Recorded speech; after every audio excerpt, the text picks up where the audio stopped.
We are in the studio of Amy Smith, and Amy and I go way back. Way back. Way back. Our kids were Yeah, tiny. You taught Adam. I did. When he was in kindergarten and first grade, and Yes. he's 22 now.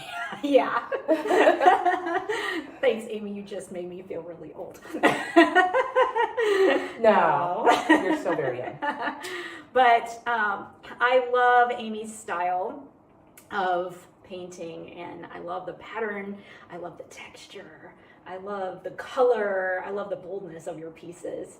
Thank you. You're welcome. Thank you. So can you explain a little bit your process? Yeah, so I mean, we're in my studio here, which is in West End, and my process is sort of not a very defined process. Yes. I just get started and see what flows. I have my style is bright colors, bold patterns, leaning a little bit towards botanicals and the natural world. I'm inspired by the natural world and relationships and faith and those kinds of things. So when I start a painting, I just start, and then I see what unfolds. But generally, you'll see a lot of pattern, a lot of color, a lot of mark making happening in the pieces. These are two of my most recent ones.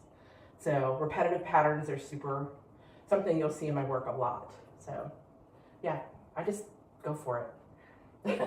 Yes, and that's true. Yes. So for some of you who may have caught it, Amy came to the boutique a couple of times and started with a blank canvas and then built from there. And as you were painting, I posted your progress through that and where you start and where I don't think you've ever finished one, but where you come to at the end of the day looks totally different. Yeah.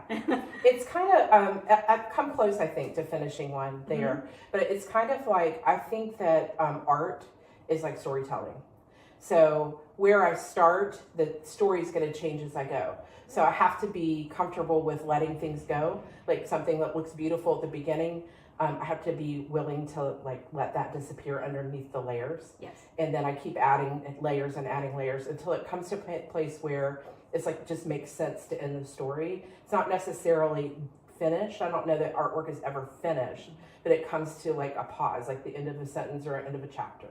So I just kind of paint the story as it comes to me until I feel like I can stop and take a breath now and let it say what it needs to say.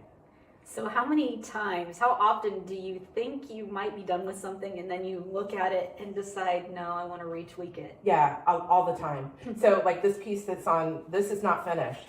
So I really wasn't thinking we were going to see this one that's on the easel. So it's sitting there and it's been there for a couple of weeks because I don't know what to do with it yet. Okay. And that doesn't stress me out or worry me or anything. Yeah. It just has to sit there for a little while until I know the next step. I think I might know the next step on this one. Okay. But I won't get to it this week. Sure. Yeah, all the time. And then a lot of times I'll go back, like a piece that I think is finished.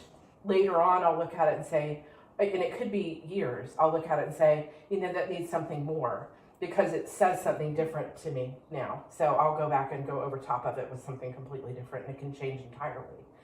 So. Do you feel as you evolve as an artist, you look at some of your work that you did a few years back and feel like maybe I need to rework this because I've grown in this area, or do you leave those be and move on to a new piece? A little bit of both. Sometimes I feel like something needs to be reworked. Other times I can just let it sit. There's one behind you there that one I did many, many, many years ago at a workshop in Maine, and it will never change. because the story about my trip there and everything is, it's just, it's finished and it will stay that way forever. So, yeah. Cool. Yeah. So, and one of my favorite things to do, we talked about this before, is I love to do commissions. Yes. I adore doing commissions. I just finished up one for a mid-century house in Southern Pines, and I love to collaborate with clients to make something that is unique and specific to their space.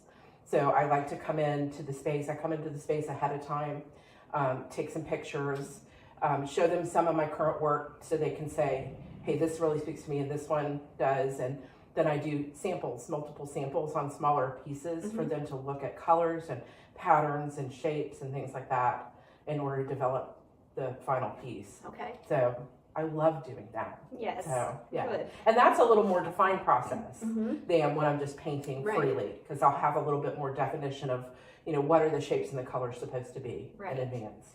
Because I find, and I'm sure you do as well, art's very personal. Yes. And so what you're trying to do is commission work for that client to Yes. feel Yeah. something and be inspired by it to Yes. fit their I always talk about style your home so that it makes you happy, and your space should be a reflection of you. Yes. So you're trying to develop a reflection of them Yeah. in a piece that you've created. Yeah. I feel like everybody has sort of a design catalog of what they love.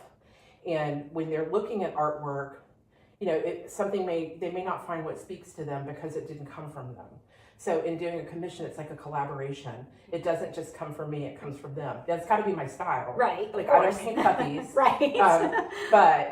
But we come together to determine what do you love? What colors do you love? What shapes do you love? What kind of movement do you want? How do you want this to make you feel?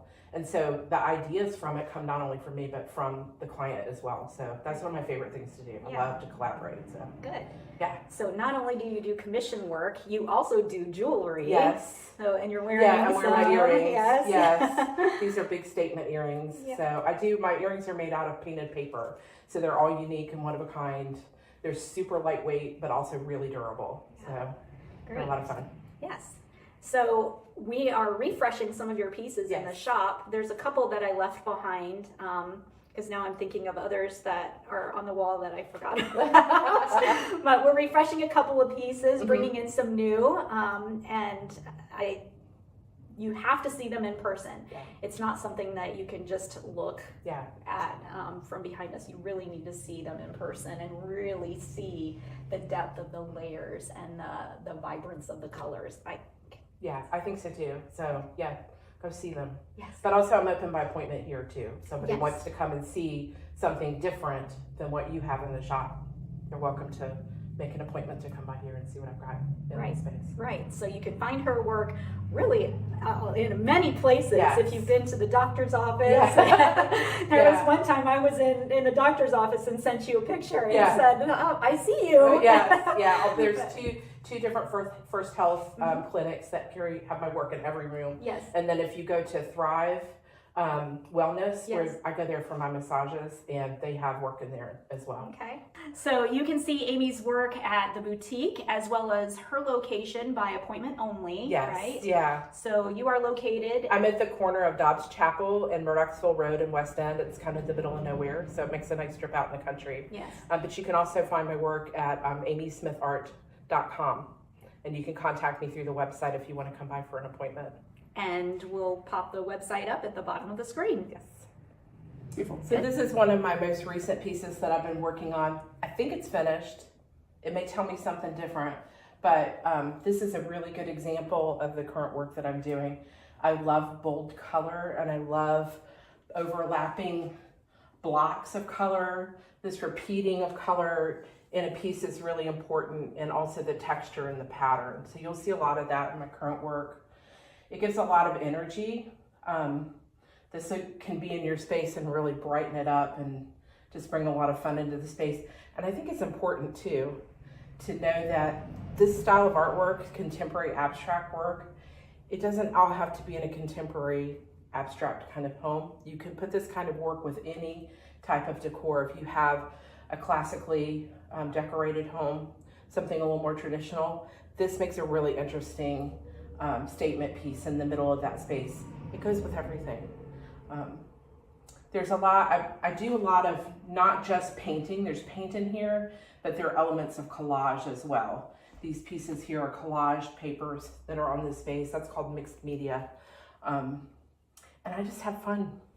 This piece is another smaller example, and you can see sort of the relationship between this smaller piece and the larger piece as well, with the overlapping squares and the repeating patterns and a little bit of collage with the botanicals happening in it. This is more of a monochromatic piece, being with the blues and the greens. It's a little bit quieter in the space, but it still brings a lot of energy and excitement into a room as well. I see McCall's. You have Yeah. pieces of Yeah, there's sewing patterns. yes. Yeah. So this piece, it features some collage as well. There's a lot of, I love to work with translucent papers with patterns on them. One of the things that I love to use is sewing patterns. So you may not be able to see it very well, but there are little pieces of sewing patterns with the arrows on them all over the place. This has grain line on it as well. So I like to incorporate lots of different kinds of papers into my work.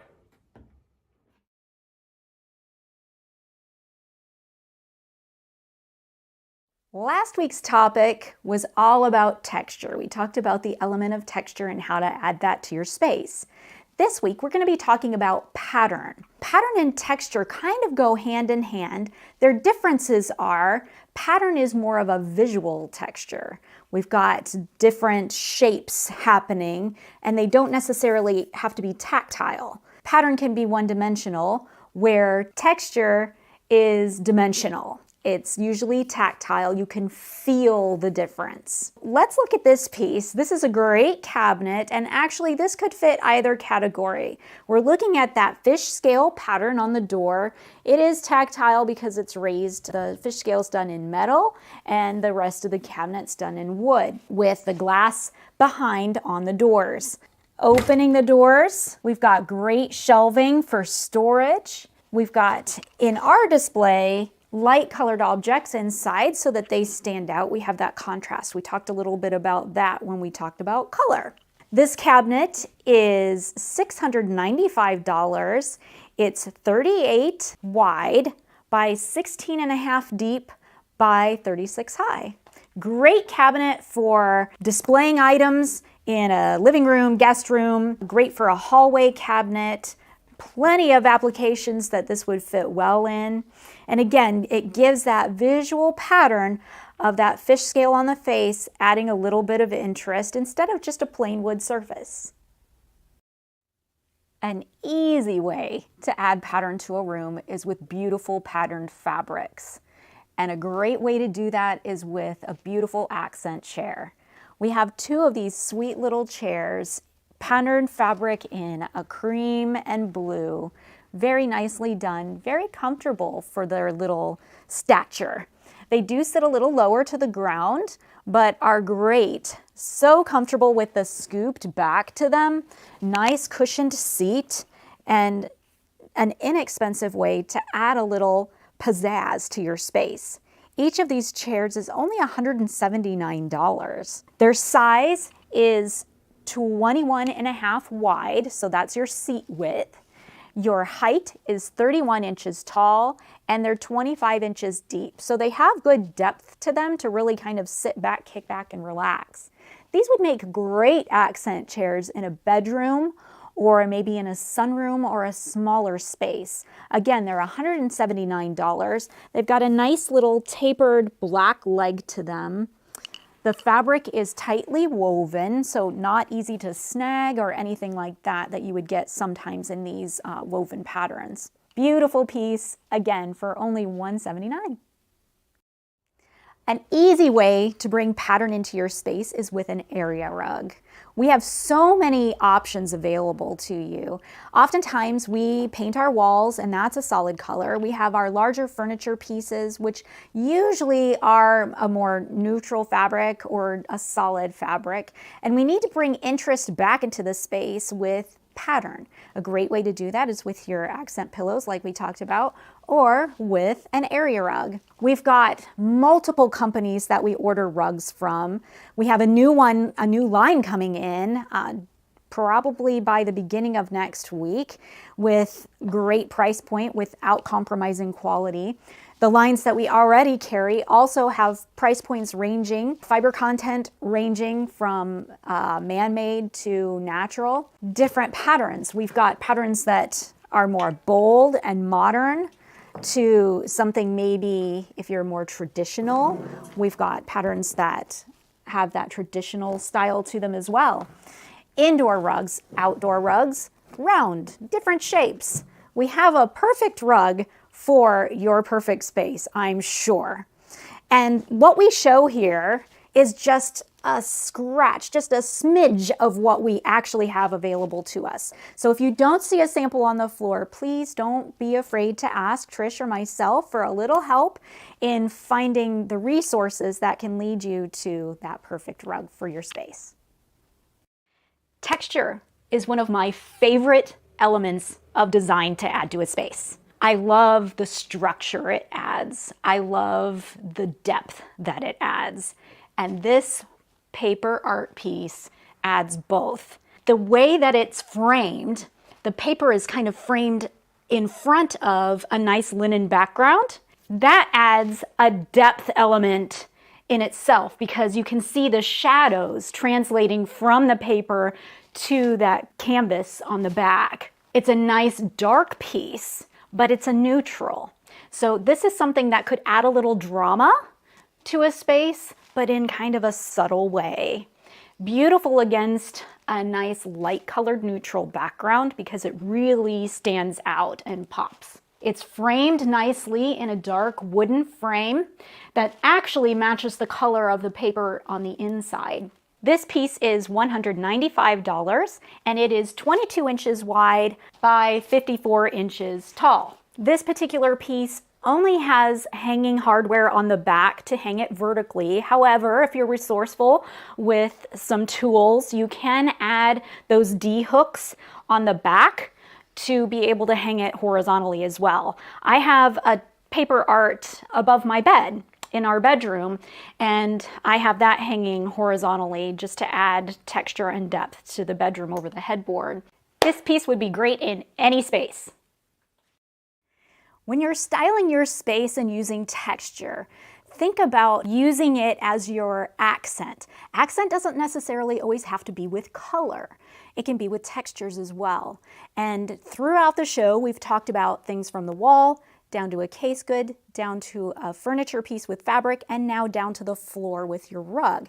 So utilizing texture as the accent, repeating that element throughout a room helps your eye draw from one item to the next. This rug is a great example of texture and would be beautiful in a smaller space. It has great creams, almost an oatmeal-y color. It's warm without going too yellow. It has bands of a tighter pile in it of grays and hints of a blue-gray. So it has those warm elements as well as cool. It adds great pattern as well, not just with the texture of the pile, but adding the element of texture through the patterns of these geometric shapes going on in the higher pile and then the stripe running through the lower pile. This rug is 100% polypropylene.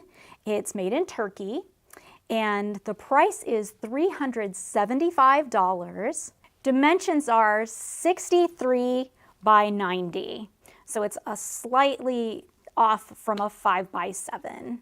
When you're picking a rug, think about the size. You want to make sure that you don't select the rug that is too small for the space or too large. Don't go too small. You want to make sure that whatever you're placing the rug with, you're grounding those pieces, meaning the piece is actually touching the rug. So if you're pairing this with a couple of swivel chairs, maybe you want to make sure that those chairs are placed on the rug. It doesn't necessarily have to be all of the legs, but at least the front legs. Your cocktail table, if you have a cocktail table you're pairing with this, you want to make sure the cocktail table is completely and fully on the rug. If you're using this maybe at the foot of a twin bed, you want to make sure that at least the bottom part of the bed is covering over some of the rug. Again, you want to ground it without the rug just floating in the space. When it floats in the space, you've chosen a rug that's too small. So not just thinking about texture, but talking about proportion a little bit too. The most common place we think about texture is in fabrics, and this chair has great textured fabric to it without being nubby and uncomfortable. It has a bit of a nub to it. It has a nice cream with an undertone of a really dark, warm, charcoaly gray. Super comfy to sit in and sit back in. If you would like, you can add a lumbar pillow to the back, but it does have that barreled back to it. Nice welt detail along the arm and around the back side as well as where the cushion meets here. It has a great dark colored base that hides the swivel mechanism. So very nicely done, very comfortable. This chair would be fantastic in a bedroom or a little sitting room, adding that texture element. When you're adding texture, do keep in mind that you want that to repeat. Don't think of texture as a one and done, but you want some texture to repeat throughout the room. It may not be in exactly the same way or exactly the same fabrics, but this is one element to add. This chair is a great way to add depth with the texture and also adds that element of tactile interest as well. This cozy little swivel chair is $950. It's the perfect little size chair. The height of the back, it's 31 inches tall. It is 27 inches wide, and depth from back to front is 31 inches. When you're thinking about adding texture into your space, think about furniture pieces as well. This particular piece has nice texture across the fronts of the drawers. It has that fluted texture. It also has nice little texture detail in the handles as well. Each of these are storage drawers that go across. There's a little texture in the paint finish as well. This is a weathered gray, and it is available in other finishes as well, but the one we have on the floor is the weathered gray. This piece is 59 inches long by 16 inches deep by 32 inches tall. It's a great piece to use in a dining space if you want to stow away all your cutlery or your napkins, placemats, chargers, those kinds of things. It also would be great as a sofa table behind a sofa, or even in an entry or against a long hallway wall if you've got the length and the depth for it.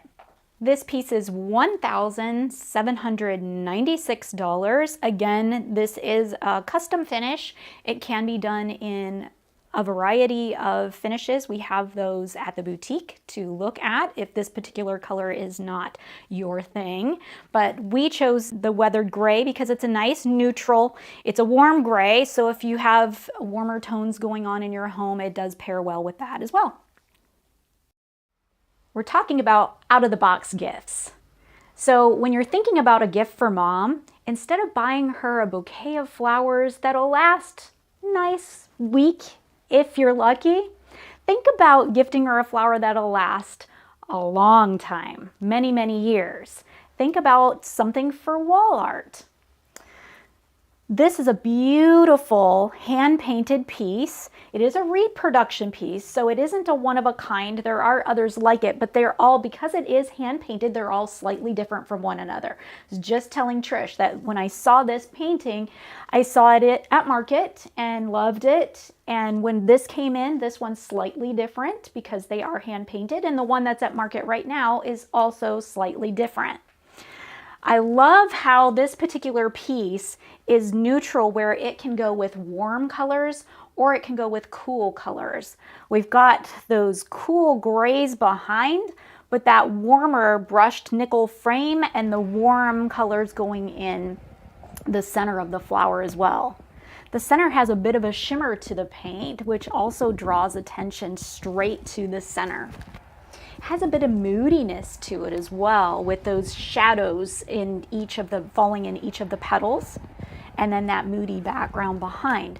But it is light and bright as well because of those lightly colored petals. Let's take a closer look at the piece. My favorite part is all of the texture. I love that you can see those brush strokes of the petals, and you've got that relief where the paint is nice and chunky and thick. You also have some texture going on in the center with that shimmery gold paint. This piece is 39 by 39. It is $320, and I think a perfect gift for mom. For Mother's Day, think about pampering mom. Make her feel like a princess. Make her feel like every day is a spa day. This luxurious robe is perfect for that. I know, because I have one at home. We have them available in various colors. I'm wearing the pink. We also have it available in green, white, and kind of a gray blue. James and I have the gray blue ones at home. If you caught the episode of James's favorite things, you saw how the robe fit James and it fit him very well. This is the exact same robe. It's one size fits all in the pink. Now James wouldn't wear pink, but I would. Why does the robe fit me and James? It's because of the loops on the side. There are a couple of loops there. I put my tie on the top loop because my waist is here. James puts his tie on the bottom loop because that gives him more room. He's taller than me, so that works for him. Length on me, you can see it's not dragging on the floor or anything like that. James, it rests about here on him, but fits us both comfortably. Same with the sleeves. The shoulders, you've got nice room through here, so it fits beautifully and it feels super soft. The great thing about these as well is that they wash beautifully. You can throw them in the washing machine, the dryer, and it looks and feels brand new. These robes are $99 each, and I think a perfect luxurious gift for mom. Mother's Day is approaching, and it's the time of year where we celebrate either our own mothers, stepmothers, bonus mothers, mother figures. It's that time of year where we celebrate the women who are of influence to us in a positive way. It can be our own mothers. It can be any woman figure that inspires us, that mentors us, that gives us direction. While you're out and about, hunting for something special for this special lady in your life, think a little outside of the box. Yeah, we've got our usual chocolates, flowers, those kinds of things. But tonight we're going to be talking about things that might not come to mind as easily, something that might be a little unique. This chair is one of them. It's a gift of rest, literally. A place for her to sit, relax, grab a book, grab a glass of wine.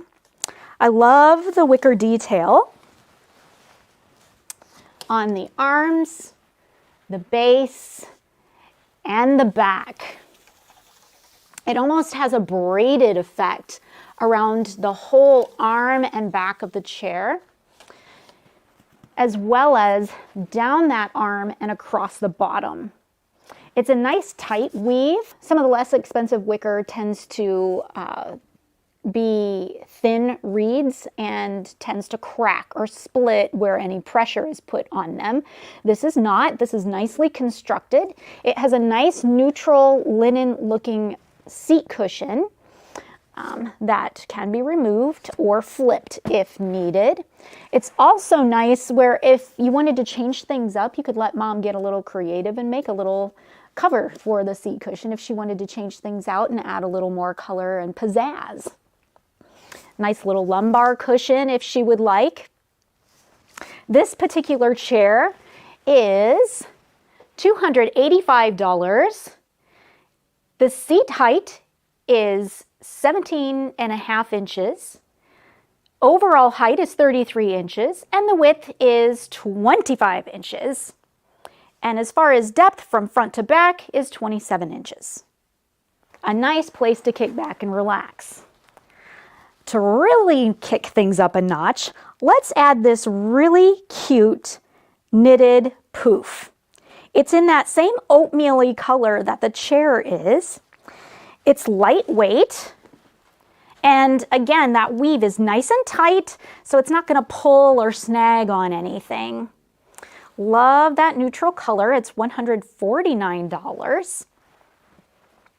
And a cute little addition to really